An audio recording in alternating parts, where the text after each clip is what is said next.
नमस्कार साथियों, LM geography के ऑनलाइन प्लेटफॉर्म पे आप सभी का स्वागत और अभिनंदन। हम लोग बात कर रहे हैं राजस्थान की अर्थव्यवस्था की, और राजस्थान की अर्थव्यवस्था में आज हम बात करने वाले हैं कृषि एवं संबद्ध क्षेत्र कि कृषि और इससे संबंध क्षेत्र कौन से हैं और उनको लेके किस तरह से प्रश्न हमें एग्जाम में पूछे जा सकते हैं। तो देखिए, सबसे पहले तो हमें यह पता होना चाहिए कि एग्रीकल्चर कृषि क्या होती है, और उसी से हमें यह पता चलेगा कि कृषि और इससे संबंध क्षेत्र में क्या हमें पढ़ना है, क्या हमारे सिलेबस में, और क्या हमसे पूछा जा सकता है। तो देखिए, सबसे पहले हम बात करते हैं एग्रीकल्चर कृषि की।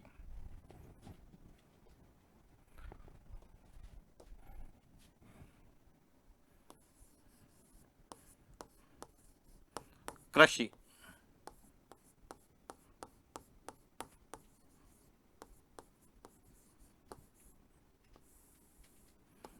एग्रीकल्चर, अब कृषि यानी एग्रीकल्चर जो है यह दो शब्दों से मिलकर बना है। कृषि यह दो शब्दों से मिलकर बना है, एक है एग्री और दूसरा है कल्चर। इन दोनों के योग से क्या बना? एग्रीकल्चर, जिसे हम हिंदी में क्या कहते हैं? कृषि कहते हैं। हालांकि एग्रीकल्चर जो शब्द है यह लैटिन भाषा से बना है। किस भाषा से बना हुआ है? तो यह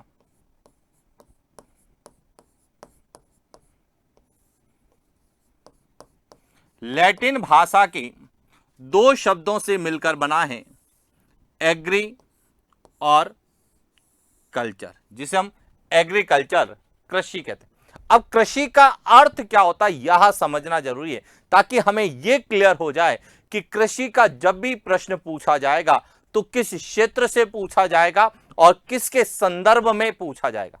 कृषि का अर्थ है वह प्राथमिक क्रिया,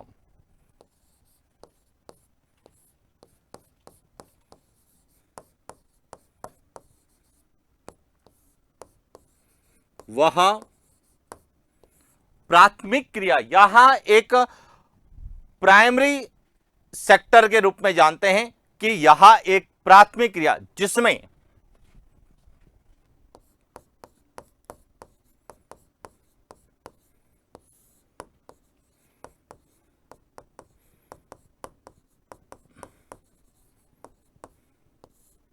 भू संसाधन यानी कि मृदा,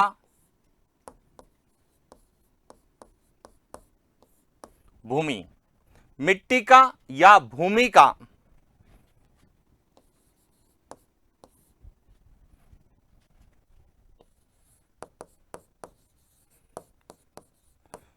अधिकतम तथा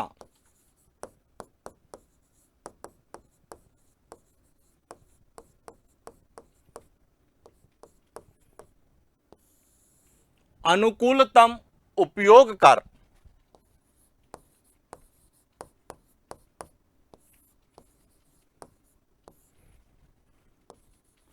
फसल, सब्जी, चारा,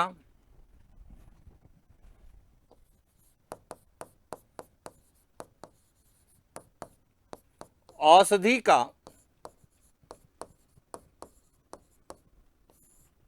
उत्पादन कर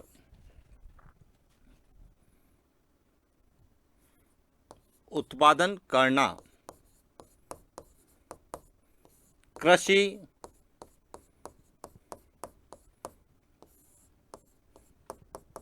कहलाता है।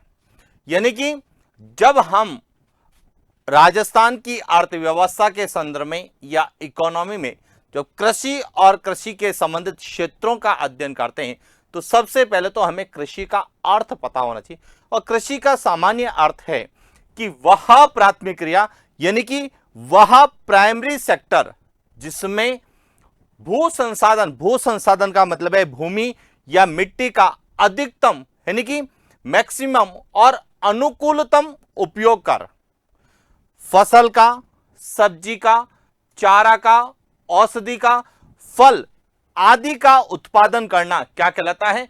कृषि कहलाता है। देखिए, हम इसमें खाद्यान्न फसलों का उत्पादन करते हैं, दलहन, तिलहन, व्यापारिक फसलों का उत्पादन करते हैं, सब्जियों का उत्पादन करते हैं, फलों का उत्पादन करते हैं, औषधि का उत्पादन करते हैं और यहां तक कि पशुओं के लिए चारे का भी उत्पादन हम लोग करते हैं। तो वह प्राथमिक क्रिया जिसमें हम फसल, सब्जी, चारा, औषधि, फल इन सब का जो है उत्पादन करते हैं और इसमें किसका यूज करते हैं? भूमि का और मिट्टी का अधिकतम और अनुकूलतम उपयोग करते हैं। तो उस प्रक्रिया को, उस प्राइमरी जो है सर्विस जो होती है, क्रिया होती है, उसे हम क्या कहते हैं? कृषि कहते हैं। अब आता है हमारे सिलेबस में कृषि के संदर्भ में क्या है, क्योंकि जब हम कृषि का अध्ययन करते हैं तो निश्चित रूप से फसलों के बारे में पढ़ते हैं, सब्जियों के बारे में पढ़ते हैं, औषधियों के बारे में हम लोग पढ़ते हैं, इसके साथ ही हम चारे का उत्पादन करते हैं, तो पशुपालन के बारे में भी हम लोग इसी के अंतर्गत पढ़ते हैं। और इसीलिए अब हमें यह क्लियर करना है कि हमारे सिलेबस में, जो असिस्टेंट प्रोफेसर के सिलेबस में या आरएस के सिलेबस में या जहां पर भी राजस्थान की अर्थव्यवस्था को लेकर प्रश्न पूछे जाते हैं, तो उसमें क्या हमसे पूछा जाएगा। तो देखिए, कृषि क्षेत्र आपके सिलेबस में लिखा हुआ है, जिसमें है राजस्थान में कृषि क्षेत्र की विशेषताएं, कि राजस्थान में जो कृषि सेक्टर है इसकी क्या विशेषताएं हैं। उसके बाद प्रमुख रबी और खरीफ फसलें, जिसमें तिलहन, सिंचित क्षेत्र और प्रवृत्तियां, यानी कि सामान्यतः राजस्थान में जलवायु के आधार पर फसलों को 3 भागों में बांटते हैं: रबी की फसल, खरीफ की फसल, जायद की फसल। लेकिन राजस्थान की जब अर्थव्यवस्था की बात करते हैं तो उसमें रबी और खरीफ की फसलों का योगदान सबसे ज्यादा है और उनमें भी सबसे ज्यादा जो है किसके संदर्भ में पढ़ना है? तिलहन के बारे में। क्यों पढ़ना है? इसके पीछे रीजन है कि यदि हम बात करें तिलहन में तो सरसों की बात करते हैं और सरसों राजस्थान में सबसे ज्यादा उत्पादित होने वाला तिलहन है और वर्तमान में यदि बात करें तो सरसों उत्पादन में राजस्थान का पूरे भारत में पहला स्थान है। तो इसीलिए तिलहन में जितनी भी फसलें आती है, तिलहन का मतलब है वे फसलें जिनसे हम तेल प्राप्त करते हैं। विशेष रूप से सरसों है, उसके अलावा मूंगफली है, अरंडी है या अन्य कोई भी ऐसी फसलें जो तिलहन के रूप में राजस्थान में बोई जाती है, तो उनके संदर्भ में हमसे पूछा था। उसके साथ सिंचित क्षेत्र, क्योंकि सामान्यतः कृषि के लिए मिट्टी और जल, भूमि के साथ साथ जल की आवश्यकता होती है, चाहे वह वर्षा के रूप में प्राप्त हो, चाहे वह कृत्रिम रूप से दिया जाता हो। सामान्यतः राजस्थान में वर्षा की कमी रहती है, वर्षा की अनिश्चितता है, अनियमितता है। तो इसीलिए जो है राजस्थान में कृषि उन क्षेत्रों में की जाती है जहां पर सिंचाई की सुविधाएं, यानी कि कृषि क्षेत्र में जितने भी राजस्थान में सिंचित क्षेत्र है, चाहे वह नहरी क्षेत्र है, चाहे वह कुएं नलकूपों द्वारा है, नदियों द्वारा है, तालाबों द्वारा है, जितने भी सिंचित क्षेत्र है उनके संदर्भ में पूछा जाएगा। और उसके साथ प्रवृत्तियां कि उनमें क्या बदलाव आ रहा है, यहां हमसे पूछा जाएगा। इसके साथ है प्रवासी श्रमिकों की समस्याएं और उनका पुनर्वास और कृषि ऋण। अब ध्यान रखना, इसको सबसे इंपॉर्टेंट है कृषि ऋण, कि केंद्र सरकार के द्वारा और राज्य सरकार के द्वारा किसानों के हितों की रक्षा के लिए, साथ ही किसानों की आय को दुगुनी करने के उद्देश्य से विभिन्न प्रकार की योजनाओं के माध्यम से कृषि ऋण उपलब्ध करवाया जा रहा है। और यहां तक कि राजस्थान सरकार के द्वारा कृषि के संदर्भ में अलग से अपना एक वार्षिक वित्तीय प्रतिवेदन, जिसे हम कृषि बजट के रूप में जानते हैं, वह भी पेश किया जा रहा है। तो कहीं न कहीं किसानों के संदर्भ में कृषि ऋण हमसे पूछे जाएंगे कि कौन सा कृषि ऋण केंद्र सरकार के द्वारा है या उसकी क्या विशेषताएं, इनके संदर्भ में हमसे पूछा जाएगा। इसके बाद जो है वह है पशुधन, आबादी की प्रवृत्तियां और राजस्थान में दुग्ध उत्पादन। अब पशुधन आबादी की प्रवृत्तियों का मतलब है कि राजस्थान में पशुधन की क्या स्थिति है। तो पशुधन की स्थिति के लिए हमें पशु गणना का अध्ययन करना पड़ेगा और उसको अर्थव्यवस्था के साथ जोड़कर हमसे पूछा जाएगा, क्योंकि राजस्थान में वर्तमान में जो पशु गणना हो रही है वह नस्ल आधारित हो रही है, और ऐसी राजस्थान में नस्ल हैं जिनका उपयोग इकोनॉमी में यानी कि अर्थव्यवस्था या आजीविका यापन के लिए किया जा रहा है, चाहे वह गाय की नस्ल है, चाहे वह भैंस की नस्ल है, चाहे वह भेड़ की नस्ल है, बकरी की नस्ल है, ऊंट की है, चाहे वह घोड़े की नस्ल है। तो इसीलिए हमें पशुधन आबादी की प्रवृत्तियों में हमें पशु गणना के बारे में और नस्लों के बारे में जानकारी होनी चाहिए। अब देखिए, यद्यपि यही जो है टॉपिक हम भूगोल के अंतर्गत राजस्थान के भूगोल में राजस्थान की कृषि एवं फसलें पढ़ते हैं, राजस्थान में पशु संपदा पढ़ते हैं, और इसके साथ राजस्थान में दुग्ध उत्पादन जिसको हम राजस्थान में डेयरी विकास के रूप में भी पढ़ते हैं, लेकिन वहां पर हम थ्योरेटिकल होते हैं, वहां हम कॉन्सेप्ट बेस पढ़ते हैं, लेकिन यहां पर हम इकोनॉमिक के आधार पर पढ़ेंगे कि वर्तमान की जो राजस्थान की अर्थव्यवस्था है उनमें इनकी क्या स्थिति है।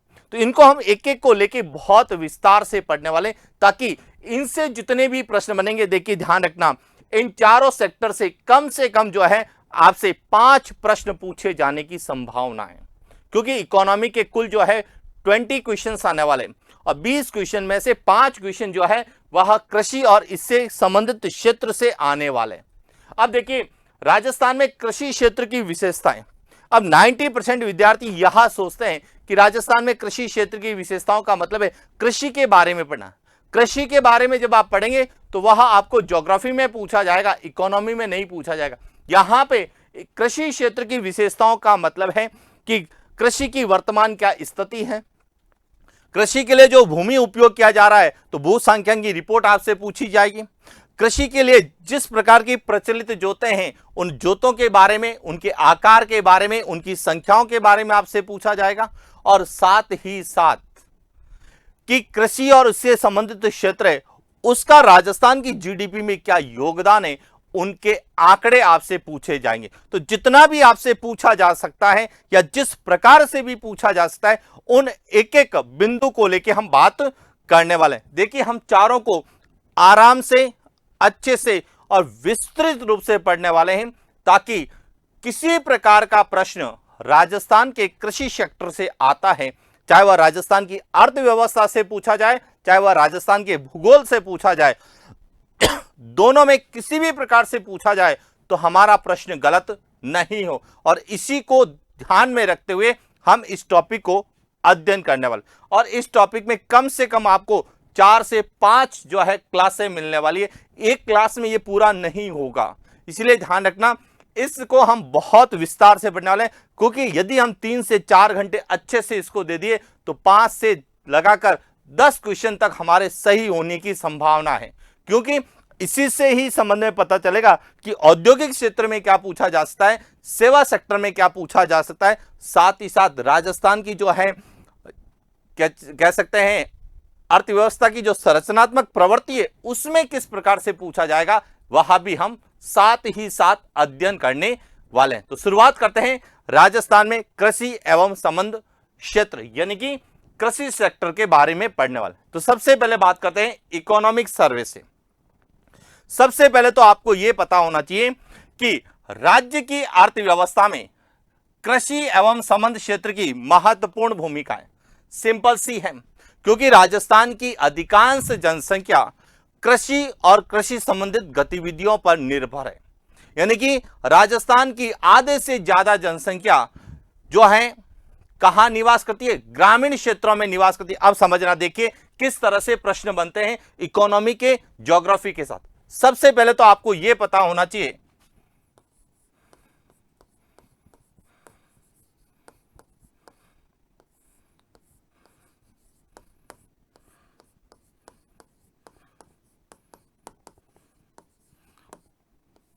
राजस्थान की जनसंख्या। अब सामान्यतः जब हम जनसंख्या की बात करते हैं तो जनसंख्या का संबंध किससे है? जनगणना से, क्योंकि किसी भी राज्य की जनसंख्या का, किसी देश की जनसंख्या का निर्धारण है वह किस आधार पर किया जाता है? जनगणना के आधार पर किया जाता है। किस आधार पर किया जाता है? जनगणना। और वर्तमान में यदि बात करें तो राजस्थान की जनसंख्या का निर्धारण है वह जनगणना 2011 के आधार पर किया गया। और हम जनगणना 2011 से ही बात करेंगे कि जनगणना 2011 के आधार पर राजस्थान की जो जनसंख्या है कितनी है, 6.86 करोड़, यानी कि 6,85,48,437 व्यक्ति है, जिसको हम 6.86 करोड़ कहते हैं। यदि हम इकोनॉमिक सर्वे में जाएंगे तो वहां पर यह लिखी हुई मिलेगी 6.85 करोड़। वास्तव में जो है वह है 6,85,48,437। यह राजस्थान की जनसंख्या है। अब यह जो राजस्थान की जनसंख्या है उसका यदि हम वितरण देखते हैं तो वह दो प्रकार से मिलेगा। किस प्रकार से मिलेगा? दो प्रकार से। एक मिलेगा ग्रामीण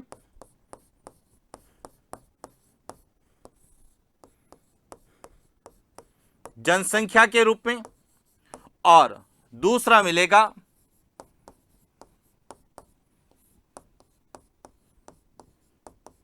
शहरी जनसंख्या के रूप में। कि जो राजस्थान की जनसंख्या है उसमें कुछ जनसंख्या गांवों में रहती है, कुछ जनसंख्या शहरों में रहती है। अब यदि हम बात करें तो ग्रामीण जनसंख्या का जो प्रतिशत है वह है 75.10%, जबकि शहरी जनसंख्या का प्रतिशत है वह है 24.90%। दोनों पॉइंट क्लियर हो गए। अब देखिए, विद्यार्थी इन आंकड़ों को रटते हैं, लेकिन हमें रटना नहीं है, हमें समझना है कि इनको कैसे याद करना है। बहुत सिंपल है। अब समझना कैसे याद किया जाता है और क्या हमसे पूछा जाता है। देखिए, यदि हम राजस्थान की जनसंख्या को कितना लें, 100% लें, 100% लें, कितना 100% यदि राजस्थान की जनसंख्या है तो उसमें गांव में कितनी रहेगी और शहरों में। अब यदि ग्रामीण और शहरी जनसंख्या का प्रतिशत आपसे पूछा जाएगा तो दोनों का योग सदैव कितना आएगा? 100 आएगा। अब यदि आप में से एक चीज याद कर ली कि राजस्थान में ग्रामीण जनसंख्या प्रतिशत 75.10% है, तो शहरी जनसंख्या अपने आप याद होगी कि 100 में से 75.10 को घटा दीजिए, शेष जो बचेगा वह 24.90 बचेगा। और ये ध्यान रखना, ये दोनों आंकड़े आपसे एग्जाम में पूछे जाते हैं। प्रश्न पूछा जाता है कि जनगणना 2011 के अनुसार राजस्थान में ग्रामीण और शहरी जनसंख्या प्रतिशत का सही युग्म है। तो अब उस समय आपको क्या देखना है? उसमें आपको एक ही चीज देखनी है जो सबसे इंपॉर्टेंट है। ना तो ये आंकड़ा याद करना है, ना ही आपको ये आंकड़ा याद करना है, केवल समझना है। क्योंकि जो परीक्षा में पूछने वाला है वह सदैव इन आंकड़ों का ही यूज करता है। कैसे करता है? एक क्वेश्चन के माध्यम से मैं आपको बताऊंगा, ताकि आपको यह पता चल जाए कि जनसंख्या के आंकड़े जो विद्यार्थी रटते हैं उनसे ज्यादा जो समझ के जाते हैं तो उनको किस तरह से पूछा जाता है। और कम पढ़ के, क्योंकि मैं कई बार विद्यार्थियों को एक ही बात कहता हूं, जो कम पढ़ता है वह सेलेक्ट होता है। इसका कई बार स्टूडेंट कहते हैं कि सर ये संभव थोड़ी है, बहुत पढ़ना पड़ता है, बहुत मेहनत करनी पड़ती है। देखिए, जो कम पढ़ता है, सिस्टमेटिक पढ़ता है, वह कंफ्यूज कम होता है, और जब कम कंफ्यूजन होगा तो निश्चित रूप से प्रश्न सही ज्यादा होंगे। इसलिए हमें सिस्टमेटिक ढंग से पढ़ना है कि हम ज्यादा आंकड़ों को रटें नहीं, समझने की कोशिश करें। और कैसे, देखिए, एक पॉइंट से, एक क्वेश्चन से मैं आपको समझा देता हूं कि किस तरह से प्रश्न आता है और किस तरह से हमको बिना आंकड़े रटे, बिना आंकड़े की जो है याद किए, केवल ऑप्शन के आधार पे हम सही कैसे कर सकते हैं। प्रश्न को समझना, प्रश्न सीधा समझने का है। क्वेश्चन आपसे पूछा जाएगा कि जनगणना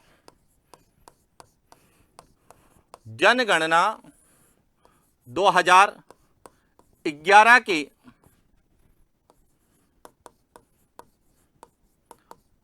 अनुसार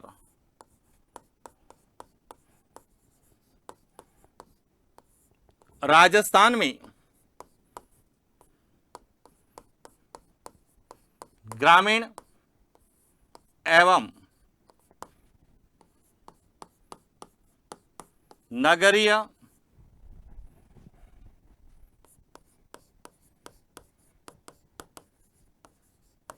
जनसंख्या प्रतिशत का सही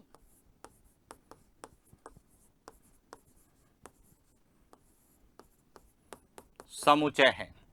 4 वह ऑप्शन देगा और वही ऑप्शन देगा जो आप रट के जा रहे हैं। बस अंतर क्या करता है देखिए, 24.9, 24.90, 75.10। दूसरे में 24.09, 75.01। इसके बाद 75.10, 24.09, 75.10, 24.90। अब आपसे पूछा जाएगा कि राजस्थान में जो है ग्रामीण और नगरीय जनसंख्या प्रतिशत का सही समुच्चय क्या है। अब इसको विद्यार्थी क्या करते हैं, रटते हैं। अब केवल आपको समझना है कि आप कहें कि राजस्थान की जनसंख्या, अब इसको याद करने का सिंपल सा तरीका देखना, राजस्थान की जनसंख्या, राजस्थान की जनसंख्या को कितना मान लिया आपने, 100% मान लिया। अब इसको आपने 2 भागों में बांट दिया, ग्रामीण और नगरीय। पहला पॉइंट तो क्लियर है। अब प्रश्न में देखिए, प्रश्न में पहले क्या पूछा गया है, प्रश्न में पहले ग्रामीण पूछा गया है और दूसरा क्या पूछा गया है, नगरीय। तो ग्रामीण पहले आएगी, नगरीय बाद में आएगी। अब राजस्थान में अधिकांश जनसंख्या गांवों में रहती है, इसका मतलब है कि यहां प्रतिशत ज्यादा होगा और यहां प्रतिशत कम होगा। इसका मतलब है कि यहां 2 ऑप्शन तो आपके सीधे बाहर हो गए। अब बचे ये 2 ऑप्शन। अब इन दोनों में कौन सा सही होगा, तो इसका सीधा तरीका है कि इनमें से जिसका योग कितना आएगा, 100% आएगा, वहां उत्तर हमारा क्या हो जाएगा, सही हो जाएगा। अब आप जोड़ के देख लीजिए, केवल इसका ही योग कितना आएगा, 100% आएगा।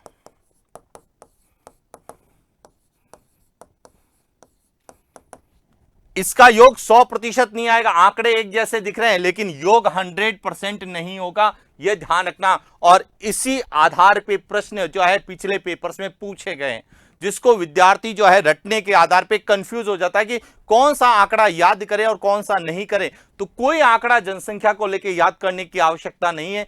केवल समझना है कि जब से आपसे ग्रामीण और नगरीय पूछा जाए तो ग्रामीण प्रतिशत ज्यादा होगा, नगरीय प्रतिशत कम होगा। पहला पॉइंट।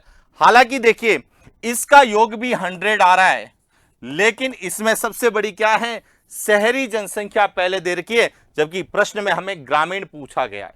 तो एक तो सबसे पहले तो आपको यह पता होना, जब भी आप राजस्थान के कृषि और संबंधित क्षेत्रों को पढ़ें, सबसे पहले ग्रामीण और शहरी जनसंख्या प्रतिशत अच्छे से समझ लें कि ग्रामीण जनसंख्या प्रतिशत कितना है, नगरीय जनसंख्या प्रतिशत कितना है। Point clear. अब हमारा एक पॉइंट तो क्लियर हो गया कि राजस्थान में जो है ग्रामीण जनसंख्या प्रतिशत और शहरी जनसंख्या प्रतिशत कितनी। अब दूसरा है कि राजस्थान की जब अधिकांश जनसंख्या गांवों में रहती है तो इसका सीधा संबंध किससे होगा, कृषि एवं संबंध क्षेत्र से होगा, कि गांवों की अधिकांश जनसंख्या कृषि और उससे संबंधित गतिविधियां करेगी, जिन्हें हम क्या कहेंगे, प्राथमिक क्रियाएं कहेंगे या प्राथमिक गतिविधियां कहेंगे। क्लियर। अब ग्रामीण जनसंख्या में लोग क्या करेंगे, एक तो फसल का उत्पादन करेंगे, फसल के साथ साथ क्या करेंगे, पशुपालन का करेंगे, पशुपालन के साथ साथ सब्जी और फल भी उगाएंगे। तो कुछ लोग जो है साथ में मछली पालन भी करेंगे। तो अब दूसरा और सबसे इंपॉर्टेंट प्रश्न आता है, वह यहीं से पूछा जाता है कि कृषि एवं संबंध क्षेत्र की गतिविधियों में प्राथमिक रूप से फसल, पशुधन, वानिकी और मत्स्य शामिल है। यह ध्यान रखना, यह बहुत बार प्रश्न पूछा गया है कि निम्नलिखित में से कृषि एवं संबंध क्षेत्र में शामिल गतिविधियों का सही युग्म कौन सा है, या फिर निम्नलिखित में से कृषि और संबंध गतिविधियों में शामिल युग्मों की पहचान करते हुए सही कूट का चयन करें। तो यह ध्यान रखना, कृषि और संबंध क्षेत्र में आपको 4 प्रमुख रूप से गतिविधियां मिलेगी। एक तो मिलेगी फसल, दूसरा पशुधन, तीसरा वानिकी और चौथा क्या मिलेगा, मत्स्य। तो अब इसको कैसे पूछा जाता है यह भी आपको पता होना चाहिए। देखिए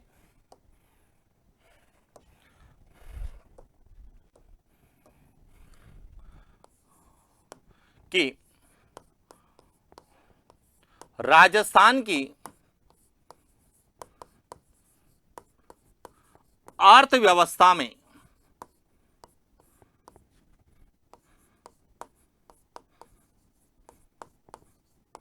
कृषि क्षेत्र की भूमिका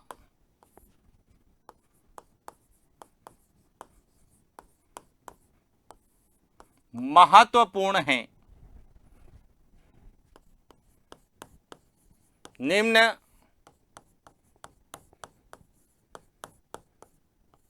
लिखित में से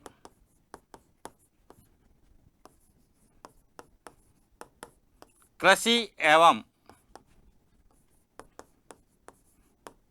संबंध क्षेत्र की पहचान कर सही कूट का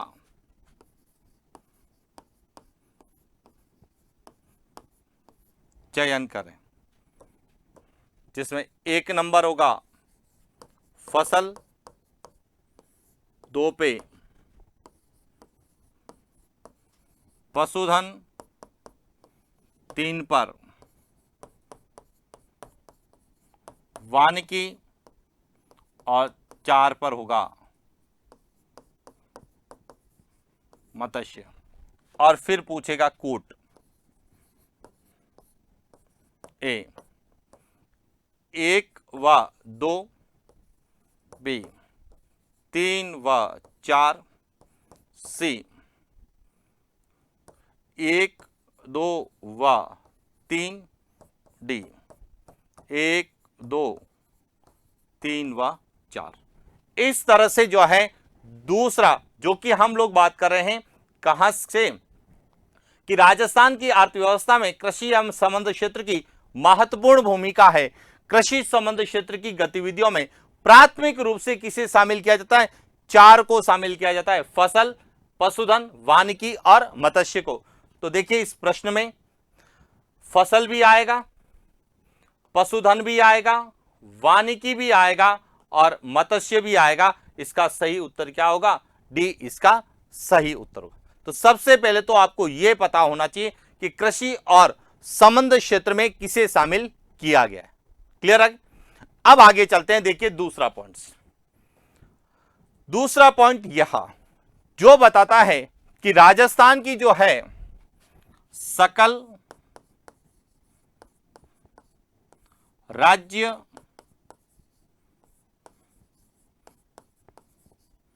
मूल्य वर्धन GSVA कि सकल राज्य मूल्य वर्धन में कृषि और इसके संबंध क्षेत्र की क्या स्थिति है। तो यह ध्यान रखना, यह सदैव आपको पूछा जाएगा।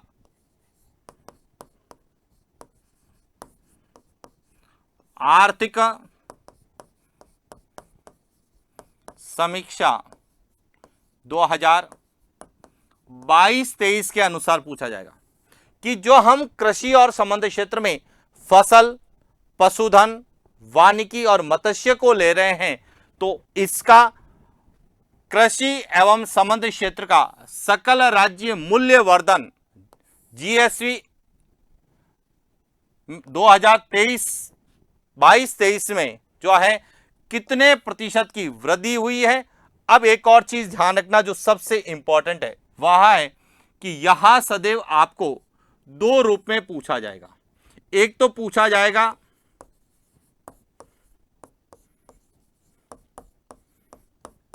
स्थिर कीमत पर, जिसका आधार वर्ष होगा 2011-12, और एक पूछा जाएगा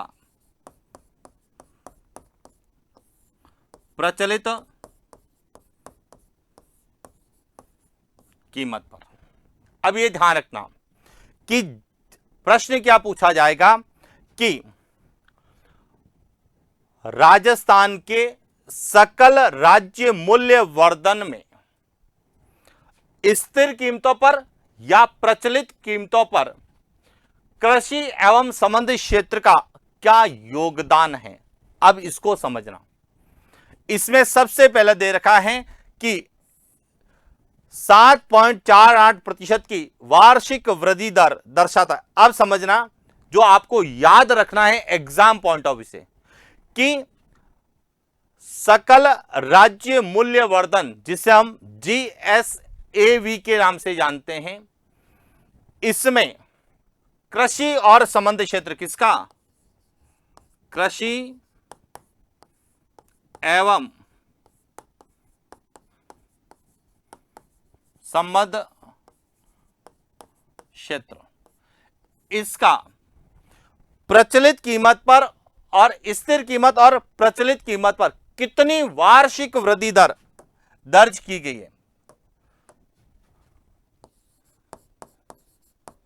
वार्षिक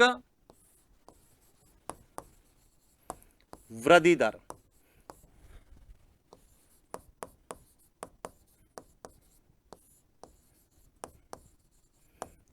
कितनी वार्षिक वृद्धि दर दर्ज की गई। अब ध्यान रखना, जब हम बात करते हैं किस पर, स्थिर कीमत पर, देखिए सकल राज्य मूल्य वर्धन स्थिर 2011-12 मूल्य पर वर्ष 2022-23 में कितनी वृद्धि दर्ज की गई है, 7.48% वृद्धि, वार्षिक वृद्धि दर दर्ज की गई है। जबकि प्रचलित मूल्यों पर कृषि एवं संबंध क्षेत्र का सकल राज्य मूल्य वर्धन 2022-23 में जो है 14.33% जो है वार्षिक वृद्धि दर दर्ज की। यानी कि इस पूरे पैराग्राफ में जब आप इकोनॉमिक सर्वे को पढ़ते हैं तो यहां आपको एक पूरा पैराग्राफ दिखा। अब इस पूरे पैराग्राफ में दो आंकड़े दे रखे हैं, एक दे रखा है वर्ष 2018-19 और एक दे रखा है वर्ष 2022-23। अब ध्यान रखना, ये 18-19 और 22-23 ही क्यों दिए, तो आर्थिक समीक्षा में पिछले 5 वर्ष के आय व्यय का पूरा लेखा जोखा होता है। तो अब देखिए, यदि मैं 2018-19 से शुरू करूंगा तो 2018-19 आएगा, उसके बाद 19-20 आएगा, उसके बाद 20-21 आएगा, उसके बाद 21-22 आएगा और उसके बाद 22-23 आएगा। इसीलिए ध्यान रखना, आपको यहां से पूछा जाएगा और इसके संदर्भ में पूछा जाएगा। और जब 2018-19 लिखा हुआ आएगा और जब वहां 2022-23 के संदर्भ में पूछेगा तो कई विद्यार्थियों को तो कंफ्यूज हो जाएगा, तो ये पूछना क्या चाहता है। अरे पूछना वही चाहता है जो वर्तमान में है, लेकिन एक कंपैरिजन में पूछा जाएगा कि 5 वर्षों में कितनी वार्षिक वृद्धि दर दर्ज की गई है। अब देखिए, ये जब प्रश्न पूछे जाते हैं तो इनकी प्रश्नों की लैंग्वेज इतनी सटीक होती है कि विद्यार्थी कंफ्यूज होता ही होता है, क्योंकि इकोनॉमिक में आंकड़े ज्यादा पूछे जाते हैं और विशेष रूप से असिस्टेंट प्रोफेसर हो, चाहे आरएस हो या राजस्थान के बड़े कंपटीशन हो, उनमें आंकड़ों को ज्यादा महत्व दिया जा रहा है। और जब आंकड़े ज्यादा होते हैं तो निश्चित रूप से विद्यार्थी कंफ्यूज होगा। अब हमें यहां पे 2018-19 का तात्पर्य कि 18-19 का नहीं पूछ रहा है, 18-19 के तुलना में पूछ रहा है कि पिछले 5 वर्षों में 2022-23 तक कितनी वार्षिक वृद्धि दर दर्ज की गई है। तो आपको ध्यान रखना है कि जब भी सकल राज्य मूल्य वर्धन में स्थिर कीमतों पर या फिर प्रचलित कीमतों पर कृषि एवं संबंध क्षेत्र की वार्षिक वृद्धि दर कितनी दर्ज की गई है, तो ये ध्यान रखना, स्थिर कीमतों पर 7.48 और प्रचलित कीमतों पर 14.33 दर्ज की गई है। यहां आंकड़े इसी फॉर्मेट में याद करना। कैसे, देखिए समझना।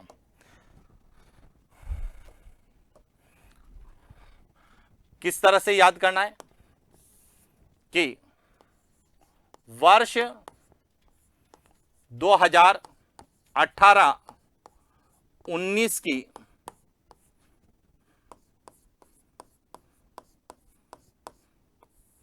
तुलना में वर्ष 2022-23 में, यानी कि पूरे 5 वर्षों के तुलनात्मक रूप से राजस्थान की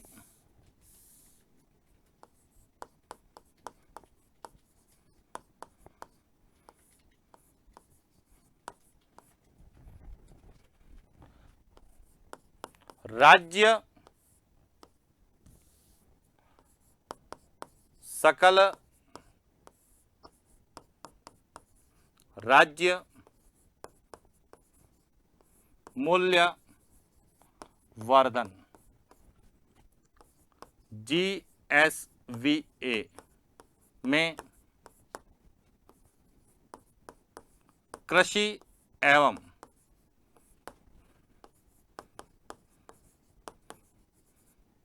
संबंध क्षेत्र में वार्षिक वृद्धि दर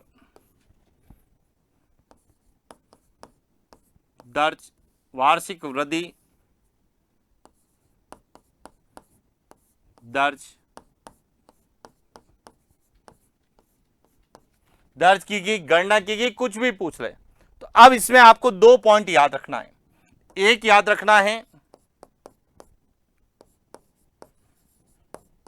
स्थिर 2011-12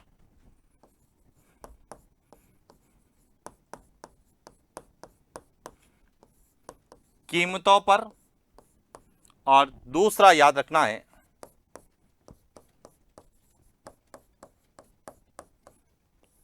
प्रचलित कीमत पर। अब ध्यान रखना है एक और, स्थिर कीमत पर वार्षिक वृद्धि दर कम होगी, प्रचलित कीमत पर ज्यादा होगी। स्थिर कीमत पर 7.48% है और प्रचलित कीमत पर 3.3% है।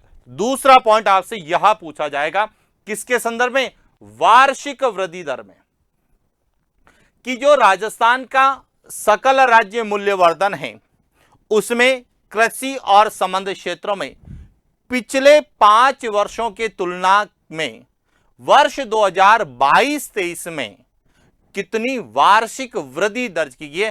तो यह ध्यान रखना, स्थिर कीमतों पर 7.48% और प्रचलित कीमतों पर 14.33% वार्षिक वृद्धि दर्ज की गई।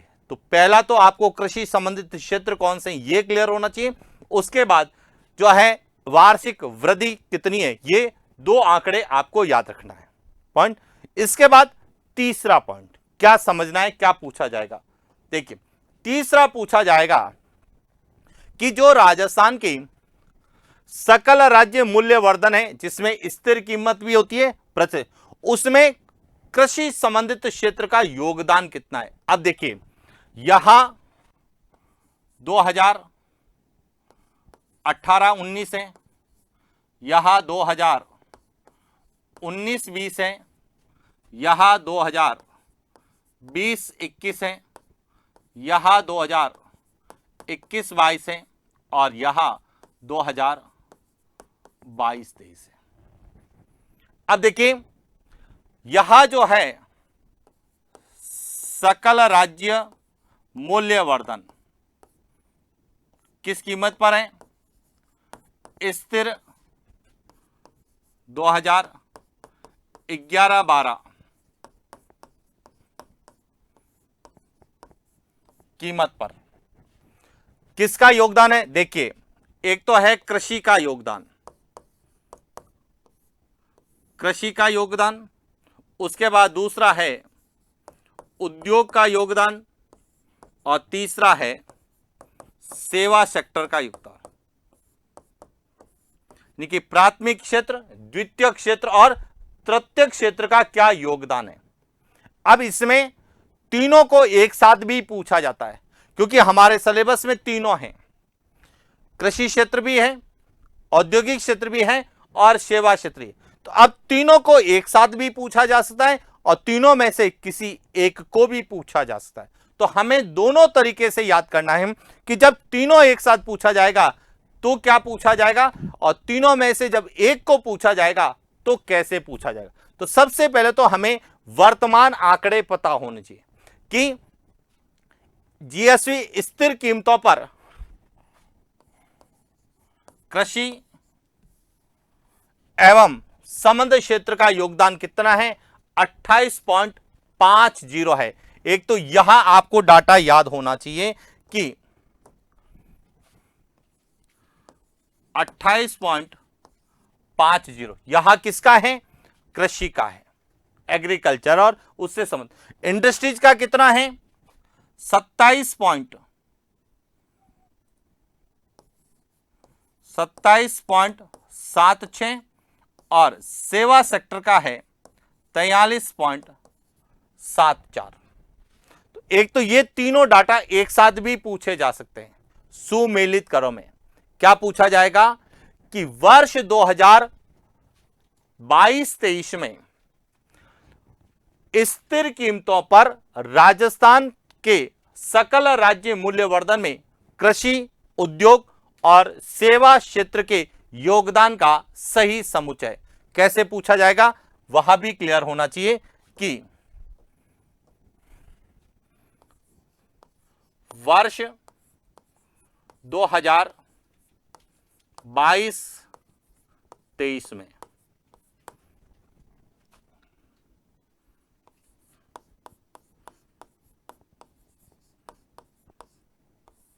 राजस्थान की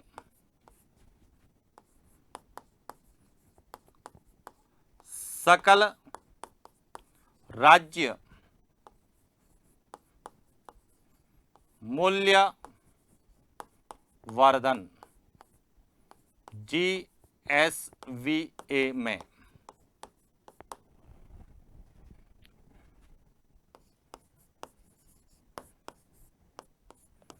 स्थिर 2011-12 कीमतों या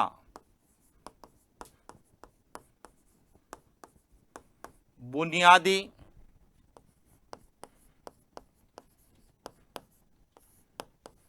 मूल्यों पर कृषि एवं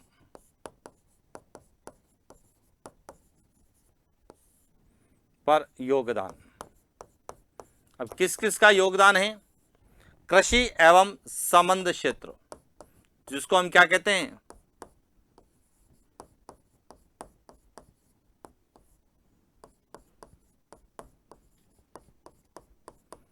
प्राइमरी सेक्टर का योगदान कितना है? 28.50% में। दूसरा है उद्योग,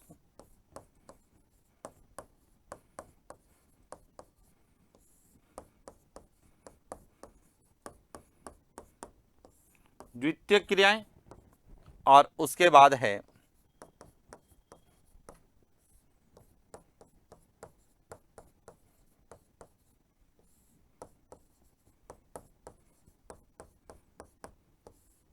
तृतीय क्रिया। अब कितना है? कृषि का 28.50 है, उद्योग का 27.76 है और सेवा का 43.74 है।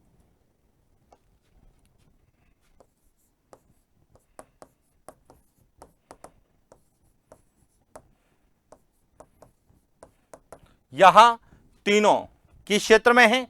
स्थिर कीमत पर। यही आपसे पूछा जाएगा प्रचलित कीमतों पर।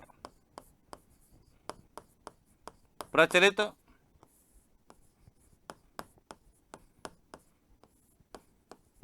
कीमत या मूल्यों पर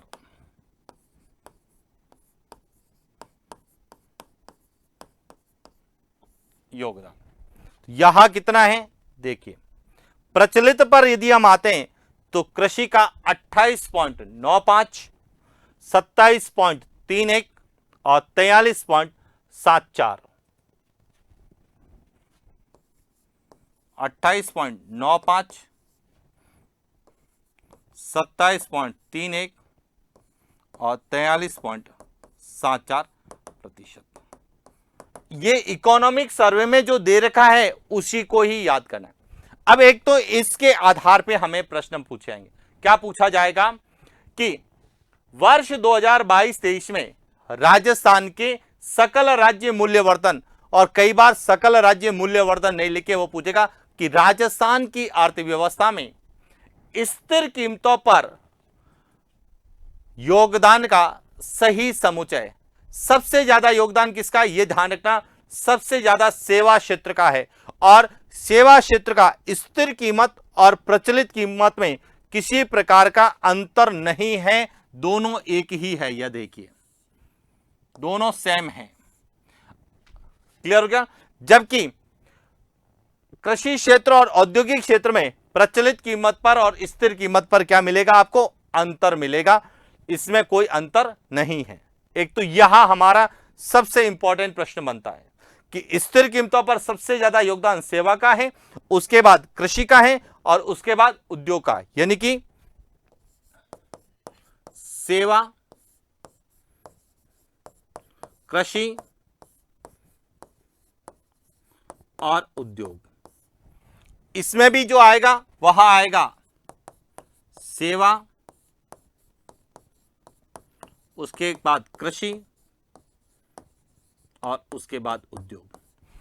अब कई बार तो हमें डाटा पूछेंगे, कई बार हमें केवल युग्म पूछेंगे, तो युग्म पता होना चाहिए कि सेवा का सबसे ज्यादा है, उसके बाद कृषि का है और उसके बाद उद्योग का। अब सेवा का कितना है 43.74, कृषि का कितना है, स्थिर कीमत पर पूछा जाएगा तो 28.50 और इसमें 28.95, और उद्योग का पूछा जाएगा तो 27.76 और इसमें 27.31।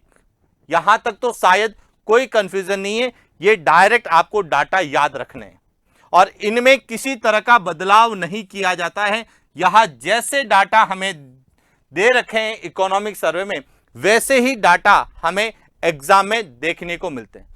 तो एक आपको यह याद रखना है कि वर्ष 2022-23 में राजस्थान के सकल राज्य मूल्यवर्धन में स्थिर कीमतों पर कृषि, उद्योग और सेवा क्षेत्र और प्रचलित कीमतों पर कृषि, उद्योग और सेवा क्षेत्र का क्या योगदान है, कितने प्रतिशत है। क्लियर। अब सामान्य विद्यार्थी जो है वह इनको रट के जाता है, लेकिन अब ध्यान रखना, जब हम बड़े कंपटीशन की तैयारी करते हैं तो वहां पे कई बार प्रश्नों की प्रकृति इस तरह से बनाई जाती है कि आपसे जो है कई चीजें वो जानने की कोशिश करता है कि केवल आप डाटा रट के आए हैं या आपने वास्तव में इस सब्जेक्ट के ऊपर अपनी समझ विकसित की है। आप समझना, आर्थिक समीक्षा को यदि आप सीधे से जो हमारे सिलेबस में उन आंकड़ों की समझ विकसित कर लें तो आपका प्रश्न गलत नहीं होगा। अब कैसे, देखिए हम क्या पढ़ रहे हैं, हम अध्ययन कर रहे हैं कृषि एवं संबद्ध क्षेत्र का अध्ययन कर रहे हैं। अब जब हम कृषि और संबद्ध क्षेत्र के बारे में अध्ययन कर रहे हैं तो हमें पता है कि हमें इकोनॉमिक सर्वे के आधार पर 5 वर्ष का तुलनात्मक अध्ययन पूछा जाता है। और तुलनात्मक अध्ययन को समझना, देखिए सबसे इंपॉर्टेंट है, जिसको लेके विद्यार्थी सबसे ज्यादा कंफ्यूज होता है और कई बार गलती भी करके आएगा।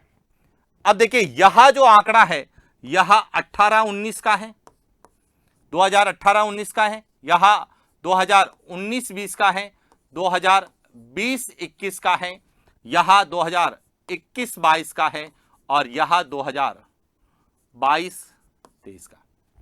Point clear. अब इन पिछले 5 वर्षों का तुलनात्मक अध्ययन किसके संदर्भ में पढ़ना है? हमें कृषि एवं संबद्ध क्षेत्र के अध्ययन में पढ़ना। तो अब हमें यह पता होना चाहिए कि पिछले 5 वर्षों में कृषि क्षेत्र का जो योगदान है वह सर्वाधिक कब रहा और न्यूनतम कब रहा। यह बहुत बार पूछा गया है कि पिछले 5 वर्षों में, क्योंकि वह कई बार तो 2018-19 से 2022-23 लिखेगा, कई बार वह 2018-19 से 2022-23 नहीं लिखकर पिछले 5 वर्ष लिखेगा कि पिछले 5 वर्षों में राजस्थान के सकल राज्य मूल्य वर्धन में स्थिर 2011-12 कीमतों पर कृषि क्षेत्र का सर्वाधिक योगदान कब दर्ज किया गया। अब देखिए, यदि हम बात करें 18-19 में, तो 18-19 में जो आंकड़ा था वह था 26.08। इसके बाद क्या हुआ? 27.77। इसके बाद 30.28। इसके बाद 29.22 और इसके बाद 28.50। पॉइंट क्लियर हो गया। अब यहां पर देखिए सबसे ज्यादा कब दर्ज किया गया, तो यहां देखिए सर्वाधिक जो है पिछले 5 वर्षों में सर्वाधिक दर्ज किया गया था 2020-21 में। और कितना दर्ज किया गया था?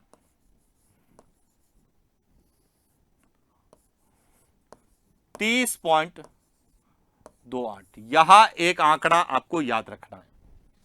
और न्यूनतम कब दर्ज किया गया? तो न्यूनतम किया गया था 2018-19 में। कितना दर्ज किया गया था?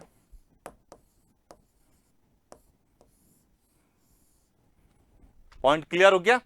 अब ध्यान रखना, प्रश्न क्या बनता है कि 2018-19 से 2022-23 में या पिछले 5 वर्षों में राजस्थान की अर्थव्यवस्था में सकल राज्य मूल्यवर्धन स्थिर कीमतों पर सर्वाधिक कृषि क्षेत्र का योगदान रहा है। तो वर्ष 2020-21 में कृषि क्षेत्र का योगदान सबसे ज्यादा रहा है और वह कितना रहा है? 30.28।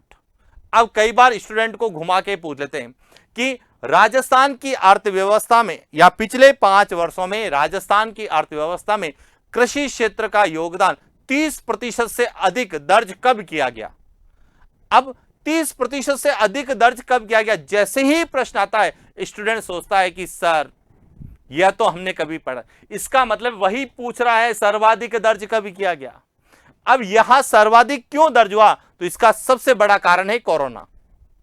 क्योंकि जब 2019-20 में जो कोरोना का काल आया तो उसके कालखंड में जितने भी जो है लोग, जो प्रवासी लोग थे, वह वापस अपने घरों की ओर लौटे। और जब वह घरों की ओर लौटे, यानी कि शहरी क्षेत्र से जब ग्रामीण क्षेत्रों की ओर आए, तो उन्होंने उस वर्ष में यानी कि वर्ष 2020-21 में अपने आजीविका यापन हेतु कृषि क्षेत्र में ज्यादा योगदान दिया। और इसी वर्ष जब हम भूमि जोत को पढ़ेंगे तो सबसे ज्यादा कृषि क्षेत्र राजस्थान में सर्वाधिक जो है बोया जाने वाला नहीं कृषि क्षेत्र जो है वह इसी कालखंड में आएगा। उत्पादन भी इसी कालखंड में ज्यादा देखने को मिलेगा। इसीलिए यह ध्यान रखना, यह सबसे इंपॉर्टेंट है। अब इस प्रश्न को कैसे पूछा जाएगा, इसको आपको बहुत अच्छे से समझना है। कैसे? देखिए,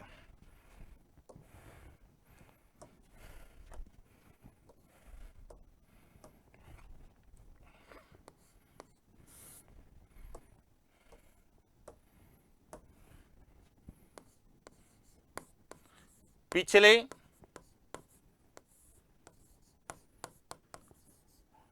5 वर्ष में या वर्ष 2018-19 से 2022-23 में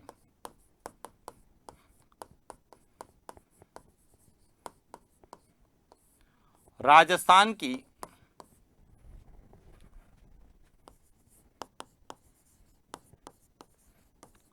अर्थव्यवस्था या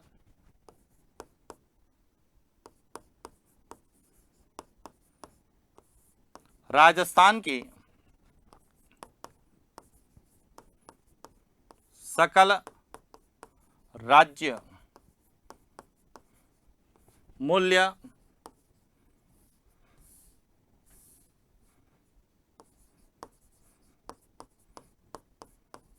वर्धन में कृषि एवं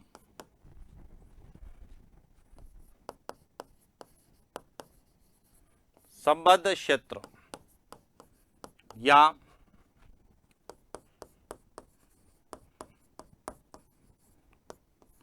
प्राथमिक क्षेत्र का योगदान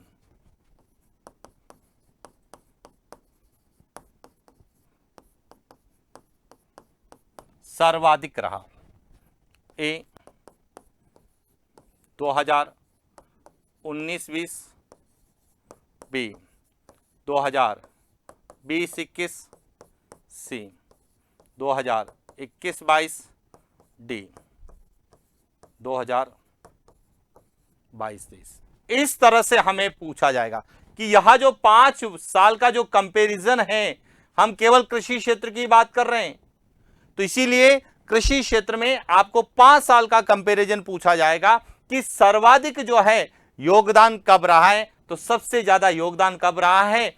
20-21 में रहा है। सबसे ज्यादा योगदान कब रहा है? 20-21 में। और कितना रहा है? 30.28%। अब यही पूछा जाएगा न्यूनतम, तो ध्यान रखना सबसे कम 5 वर्षों में जो सबसे कम रहा है वह रहा है 2018-19 में। और इन सब में पूछा जाएगा तो 2018-19 के बाद में बढ़ा, उसके बाद बढ़ा, उसके बाद क्या आएगी? कमी आई, और उसके बाद वापस क्या आई? कमी आई है। तो यह ध्यान रखना कि 2020-21 से पहले वृद्धि हुई है और 20-21 के बाद में जो है कमी हुई है। तो इसमें सर्वाधिक और न्यूनतम आपको याद रखना है। सर्वाधिक जो है 20-21 में और न्यूनतम 18-19, या 18-19 नहीं रहेगा तो 19-20 रहेगा। क्लियर हो गया? और एक करंट में आपको याद रखना है। इसी प्रकार आपको प्रचलित कीमत पर भी याद रखना है कि सबसे ज्यादा योगदान, देखिए सबसे ज्यादा वही आएगा जिस कीमत पर आएगा वही। तो अब जिसने समझ रखा है उसको ये डाटा रटने की आवश्यकता ही नहीं है, क्योंकि स्थिर कीमत पर भी सबसे ज्यादा जो योगदान 20-21 में रहा है, तो प्रचलित कीमत पर भी कृषि क्षेत्र का योगदान सबसे ज्यादा कब रहा है? 20-21 में। अब वही देखिए, बढ़ा, उसके बाद बढ़ा, कमी, और उसके बाद क्या हुई? कमी हुई। तो अब ये कंपैरिजन यदि आपने तुलनात्मक रूप से पढ़ लिया, देखिए यहां पे प्लस हुआ है, यहां पे प्लस हुआ है, यहां पे कमी आई है, और यहां पर वापस कमी आई है। तो देखिए कृषि क्षेत्र में जो है 21-22 की तुलना में पूछा जाएगा तब कमी आई है, और सर्वाधिक कब रहा है, तो ये आपको क्लियर होना चाहिए। तो इतना शायद आपको अच्छे से समझ में आ गया होगा कि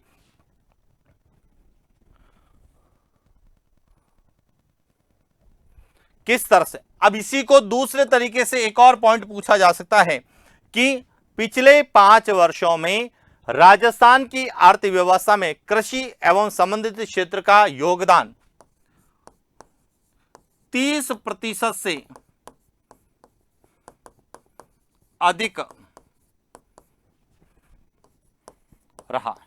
जब भी आपसे 30% से पूछा जाएगा तब भी उत्तर कब कौन सा आएगा? 2020-21 आएगा। अब ये दोनों ही चीजें ध्यान रखना, स्थिर कीमत पर भी यही रहेगा और प्रचलित कीमत पर भी यही रहेगा।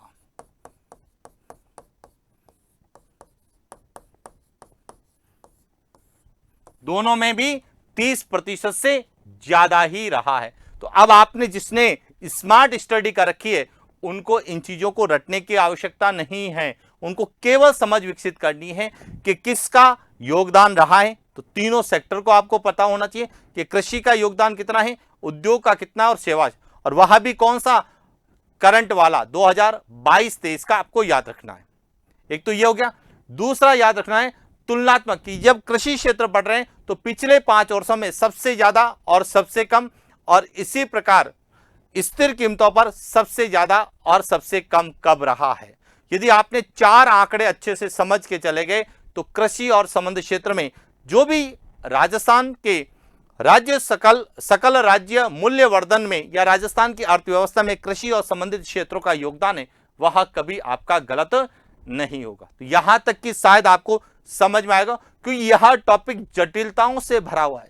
इसमें बहुत सारे आपको डाटा मिलेंगे, लेकिन सभी आंकड़े या डाटा हमको याद नहीं करने, हमें केवल तुलनात्मक रूप से 1 या 2 डाटा याद करना है। एक तो करंट का याद करना है और एक 5 वर्षों में सर्वाधिक कब रहा और कितना रहा है, यह आपको याद करना है। क्लियर हो गया? तो यह था पूरा आज का हमारा सेशन, जिसमें हमने कृषि और संबंध क्षेत्र के बारे में अध्ययन शुरुआत की है कि कृषि क्या होती है, कृषि क्षेत्र में हमें किस किस का अध्ययन करना है, और सबसे पहले तो हमें कृषि क्षेत्र में या कृषि और उससे संबंधित क्षेत्र कौन से वह पता होना चाहिए, और उसके बाद वार्षिक वृद्धि दर कितनी दर्ज की गई है, और उसके बाद हमें यह समझना है कि पिछले 5 वर्षों में राजस्थान के सकल राज्य मूल्यवर्धन में कृषि क्षेत्र का योगदान कितना रहा है, उसमें से सर्वाधिक कितना रहा है या कब रहा है, और वर्तमान 2022-23 में कितना योगदान है कृषि, उद्योग और सेवा क्षेत्र का,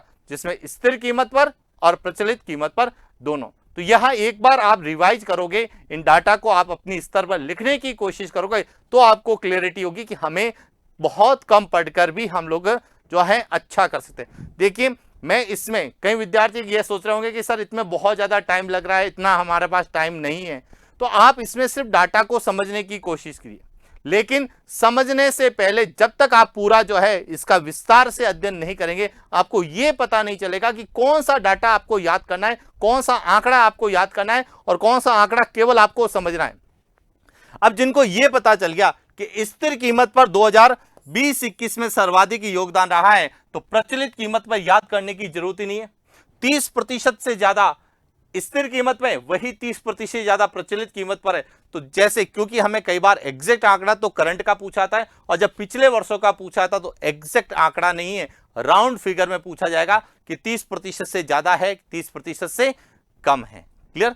चला आगे। तो यह था आज का हमारा सेशन, और इसी प्रकार हम कृषि और उसके संबंधित क्षेत्र को बहुत विस्तार से अध्ययन करेंगे, जो राजस्थान के हर कंपटीशन में, चाहे सेकंड ग्रेड आप दे रहे हैं, चाहे फर्स्ट ग्रेड दे रहे हैं, चाहे आरएस दे रहे हैं, चाहे असिस्टेंट प्रोफेसर दे रहे हैं, चाहे आप अन्य किसी एग्जाम की तैयारी कर रहे हैं जिसका संबंध राजस्थान या राजस्थान की अर्थव्यवस्था से, तो उनमें इनको पूछे जाने की संभावना है। तो ये था आज का हमारा सेशन, और इसी प्रकार हम निरंतर जो है अध्ययन करते हुए कृषि और संबंध क्षेत्र के जो प्रश्न 5 से 6 प्रश्न आने वाले हैं, उनको हम गलत नहीं करें, इसी उद्देश्य को लेके हम इस टॉपिक को पूरा करेंगे। तब तक के लिए धन्यवाद। Thank you.